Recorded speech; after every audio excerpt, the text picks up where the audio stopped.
Quelques titres. Le nationaliste de l'histoire des luttes politiques haïtiennes. Franklin D. Roosevelt est-il l'auteur de la Constitution de 1918? La guerre du Sud et les enjeux du commerce international, la révolution haïtienne et l'universalité des droits de l'homme. Aimé Césaire, la décolonisation et l'utopie. Haïti et ses élites, l'interminable dialogue de sourds. La participation populaire dans la crise de 1843-48, quand la fièvre jaune s'abattait sur Saint-Domingue, et texte du séminaire Femmes et esclavage dans les Amériques. Si je devais continuer à citer, on pourrait passer 2 jours. La liste est longue, très très longue, et je n'ai pas cité le nom des auteurs, des autrices haïtiennes, caribéens, français, canadiens, africains, allemands, etc. Une vraie mine pour les chercheurs. Les revues publiées, bon an, mal an, aujourd'hui encore, constituent un socle de référence historique d'une richesse inestimable, auquel ont contribué d'éminents historiens d'Haïti, de la Caraïbe et du monde. C'est aussi la raison pour laquelle, lorsque Chlorméus nous a informé que le 8 décembre 1923 est bien la date formelle à laquelle le docteur Brun-Rico a convié des collègues à l'amicale du lycée Pétion pour créer une société d'histoire, mais qu'en fait, la date du lancement des activités de la société a été le 23 mars 1924, nous projetons d'organiser avec la société en mars prochain une exposition sur ces 100 ans d'histoire avec photos, articles, archives, revues, etc. En 100 ans, on s'imagine bien les écueils de tous ordres qui persistent encore aujourd'hui en ces temps de déraison et de perte de repères. Mais la société continue à nous instruire, à nourrir notre imaginaire et à susciter des débats. Avant de passer la parole aux membres de la société, qu'on voit avec vous toute cette histoire remarquable, j'ai une pensée spéciale. Naturellement, j'aurais pu citer beaucoup de noms, mais Michel Hector, qui fut un ami proche, et George Covington, président et vice-président qui nous ont laissés. Mais je pense aussi à Agustie Gaillard, bien vivante elle, qui a beaucoup contribué à la société et qui m'a beaucoup aidé personnellement lorsqu'en 2015, pour la commémoration du centenaire de l'occupation américaine, j'ai voulu republier 3 articles que mon père avait publiés dans la revue de la société. Je tiens à vous remercier, vous, les membres de la société, pour votre disponibilité pour cette petite commémoration, toute solennelle, hein, Pierre, et à remercier toute l'équipe de Focal qui s'est mobilisée pour cette commémoration. Farah, Babel, Edmond, Johan, Laurel, Sacha, Mike, et bien sûr, remercier la chorale Focal qui va chanter pour nous un peu plus tard. Visitez avec nous l'histoire de cette importante société savante, la première de la Caraïbe. Les jeunes générations ne s'imaginent pas tout ce qu'a exigé et qu'exige encore de maintenir active la société au long de ces 100 ans, en organisant les rencontres, les débats et surtout les publications. Pendant de nombreuses années, la revue avait des abonnés dont la liste était publiée dans les dernières pages de chaque édition. Une manière d'en montrer l'intérêt pour soutenir les activités de la société. Le long 19e siècle, étudié par certains de ses membres, Michel venait de le souligner, malgré cette déroutante et assez navrante occupation ayant suivi ce 28 juillet, ne s'était pas encore dissipé. Il arrivait, malgré l'effondrement du régime politique, du régime militaro-politique qui a dominé cette société sur plus d'un siècle, Horace Pauléus-Sam, Jean Pressemar, son successeur, sont considérés comme les enfants de ce 19e siècle. Le premier est né en 1870 et l'oncle en 1876. L'héritage qu'ils portaient et entendaient assumer face à cette tragédie ont bien vite orienté le débat national et le destin de notre vieille dame. Le rapport, celui de leurs disciples, ont fortement contribué à déplacer le regard des élites haïtiennes sur leur passé et sur le vécu populaire, tout en leur permettant surtout de découvrir à travers ses mœurs, ses rituels, ses pratiques de production, la paysanne. La paysanne est comme vécu, mais encore comme question fondamentale de ce pays. Ce travail qu'ils ont effectué ont permis d'élargir le champ de l'imaginaire haïtien et des élites, tout en densifiant le grand récit des peuples que 1804 a apporté au monde. La Société haïtienne d'histoire, de géographie et de géologie, de sa fondation à date, est parvenue à construire un patrimoine historiographique énorme, impressionnant. Grâce à ce patrimoine, des générations entières, incluant celles d'aujourd'hui, ont pu se familiariser avec les légendes des marins, des Cacos, de Toussaint Louverture, de Thessalie, de Pétion et du terrifiant Henri Ier et de ses rêves de grandeur pour Haïti. Ce patrimoine a permis d'éclairer les mystères entourant des lieux de mémoire comme le Fort de Joux, la Crête à Pierrot, le Morne Rouge, de décrypter les mécanismes de l'immigration, de la complexité des relations insulaires haïtiennes et des rugueuses relations haïtiano-américaines et les phénomènes naturels dévastateurs comme les séismes que ce pays a connus de l'époque coloniale jusqu'à tout récemment. La société nous a appris à parler Port-au-Prince, tout en nous informant sur les entreprises nationales ayant résisté, survécu au temps et aux difficultés de ce temps. Bilan honorable, présenté en de larges traits pour ne pas trop abuser de votre patience. Que peut, oui, que peut aujourd'hui, que devrait pouvoir faire aujourd'hui cette vieille société savante qui appartient depuis longtemps à cette prestigieuse catégorie, celle qu'on nomme du cadre social de la mémoire. Toute époque en soi est une transition. Nous sommes en train de vivre, mesdames, messieurs, un temps social déraisonnable, correspondant pour Haïti à une aventure longue et douloureuse, dans laquelle passé, présent entretiennent une relation ambiguë, marquée par de troublants malentendus.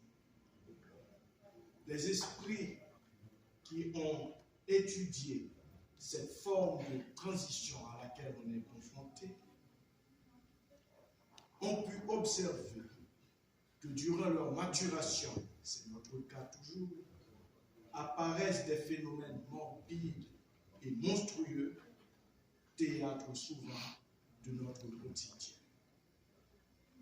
On peut, devant cette dégénérescence matérielle et spirituelle, que peut, on doit se demander, que peut la société d'histoire. Monsieur le représentant de la ministre du ministère de la Culture et de la Communication, Madame la responsable de la FOCAL, présidente très cher Michel, Monsieur le représentant de la BRH, responsable de la communication, Monsieur le vice-président de la société, Monsieur le PDG de la Unibank, Carl, très cher Carl, c'est un honneur que tu nous fais, un immense plaisir de ta présence ici. Ça nous rassure du côté de la société, mais je crois que du côté de la société tout entière. Merci d'être venu. Mesdames, Messieurs, distingués invités, très chers membres de la société et toute la belle équipe de FOCAL. Les siècles sont comme des arbres, tout comme Alexis le rappelait, comme les peuples, ils poussent, croissent, jusqu'à parvenir à fixer les grands traits de leur personnalité. Les amateurs de longue durée mesurent cette période de croissance autour d'une trentaine de décennies. Des siècles pourtant, dans leur progression, sont bousculés.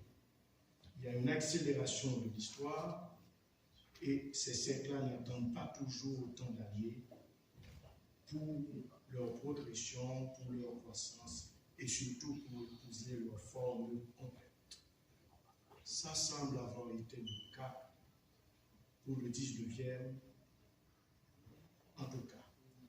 Ce 19e qui a été à l'origine de notre naissance, car tout juste 4 ans après son éveil, ce siècle concourt à l'émergence, le 1er janvier 1804, d'un État souverain assez singulier et d'un type de société tout aussi insolite. En moins de 15 ans à peine, 2 révolutions parmi les plus importantes dans toute l'histoire des sociétés modernes. Ces 2 révolutions ont contribué à transformer le cours de l'humanité. S'agissant de cette date massive, le 1er janvier 1804, il convient d'admettre que les débuts de siècle concernant notre pays, sinon leur fin, se révèlent peu ordinaires dans la vie et l'évolution du peuple haïtien. Cet événement, avec l'apparition de cet État, aboutit à une reconfiguration graduelle de la scène internationale, au repositionnement des puissances de l'époque par rapport aux faits coloniales et à une nouvelle interrogation du type anthropologique des relations entre les êtres humains. Haïti, par ce triomphe du 1er janvier 1804, par le triomphe de cette révolution, concourt à la production d'une autre pratique dans l'exercice de l'intégrité. Le 28 juillet 1915, le siècle n'avait pas encore atteint sa 30e année. Haïti entre brutalement dans le 20e, le siècle de la fondation de cette société savante dont on célèbre aujourd'hui, honorable et aimable assistance, le centenaire. C'est autour de ce 8 décembre 1923, Horace Poléus Sanon, son premier président, délivrait solennellement son message à la nation tout en déclinant les contours de la mission assignée à la société savante qui venait de naître. En cette matinée, aujourd'hui, chargée d'émotions à peine contenues, et vous le comprendrez, il me paraît possible de partager liminairement avec vous un bilan que j'entends à considérer comme il est difficile d'être modeste. Monsieur Gaëtan Mentor, administrateur de la société, c'est lui qui a le cordon de la bourse. Pas facile à délier, croyez-moi, comme il fait un beau travail. Et mesdames et messieurs, les assistants, l'assistante qui est là, ceux qui ont fait le déplacement et qui sont venus partager avec nous ces moments d'émotion, ce centenaire que nous célébrons en dépit de la situation et puis des difficultés, mais nous avons quand même tenu à marquer la date. Alors, je débuterai mes propos, puisque je vais faire rapidement un peu survol de nos ambitions pour ce centenaire, et reprendre les propos de Poléus Salmon le jour de la création de cette société. Dans son discours, il a dit, et je sollicite toute votre attention, aux heures de grande crise, tous les peuples se sont destinés reportés en arrière pour chercher dans leur histoire des leçons de patriotisme collectif, de nouvelles règles de conduite, soit pour pouvoir mieux défendre leur existence menacée, soit pour se relever plus rapidement de leur chute. L'histoire de chaque peuple est la source unique d'où découle ou se renouvelle, selon les circonstances, ses légitimes et indestructibles aspirations nationales. Il aurait sans doute prononcé les mêmes mots si aujourd'hui il devait prendre la parole un siècle plus tard.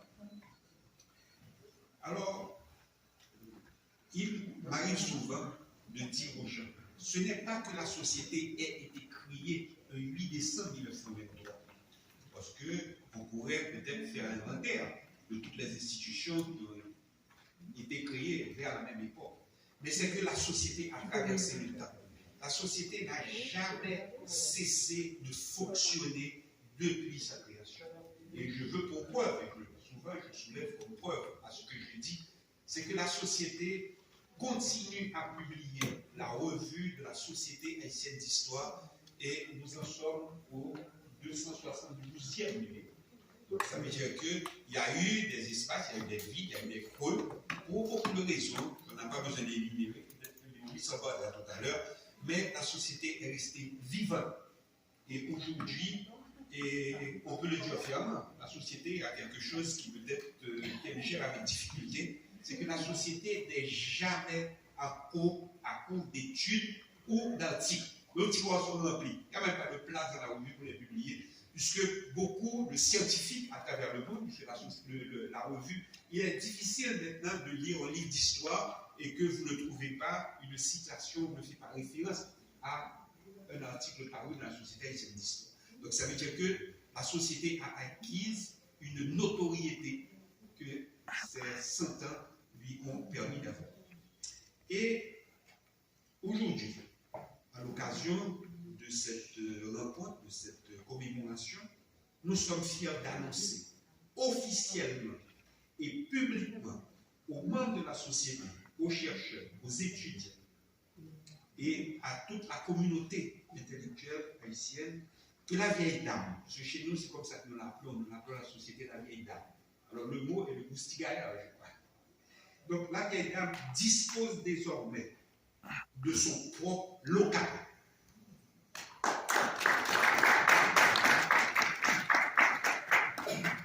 Les démarches initiées depuis 1930 à la suite de la reconnaissance d'unité publique de la société, d'abord sous la présidence de Poléus Salmon, puis continuellement réitérée, ont enfin abouti.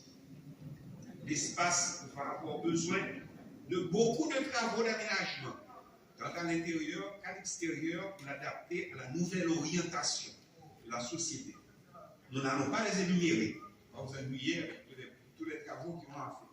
Ceci ferait l'objet d'une présentation spéciale. Alors, rapidement, les projets liés à ce local puisque nous avons pensé qu'il fallait de l'eau. Il fallait un espace pour accueillir. Je crois, madame, qui en a parlé tout à l'heure, nous devons assurer la relève. Et je me crois que Karl ne me démentira pas, puisque ça a toujours été son discours, il faut que nous prévoyons notre départ. Inévitablement, ça va arriver. Mais entre les mains de qui nous avons laissé cette société?